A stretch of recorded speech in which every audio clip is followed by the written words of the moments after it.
অসুবিধাত তেখেত উপস্থিত থাকিব নোৱাৰে।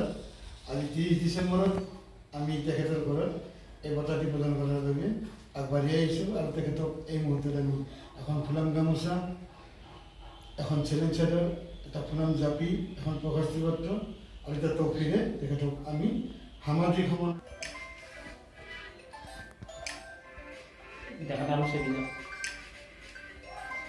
প্ৰথমে মই আৰোহণ গোষ্ঠীৰ সমূহ কাৰ্যকৰ্তাকে নতুন বছৰৰ শুভেচ্ছা জনাইছোঁ।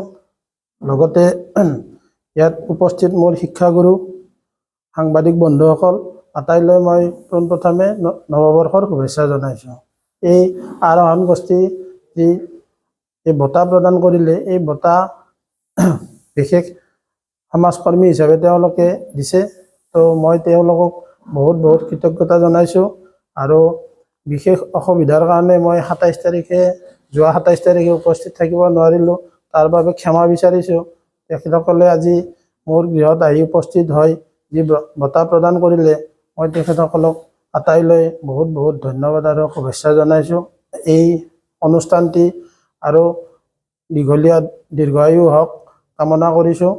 আৰু এনেকুৱা বঁটা প্ৰদান কৰাৰ বাবে সমূহ ৰাইজকে মই ধন্যবাদ জনাইছোঁ।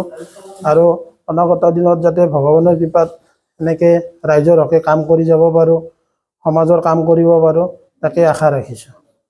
আৰোহণ আৰ্টিষ্ট গিল্ডৰ তৰফৰ পৰা যোৱা 24টা বছৰে প্ৰায় 400ৰো অধিকক বঁটা প্ৰদান কৰাৰ পিছত উৎসাহমূলক বঁটা এইবাৰো আমি আৰোহণ আৰ্টিষ্ট গিল্ডৰ প্ৰতিষ্ঠা দিৱসৰ দিনা যোৱা 27 ডিচেম্বৰ 2024 অসম সাহিত্য সভা প্ৰেক্ষাগৃহত গুৱাহাটীত প্ৰায় 20 জনক আমি আৰোহণ বঁটাৰে সন্মানিত কৰিছোঁ।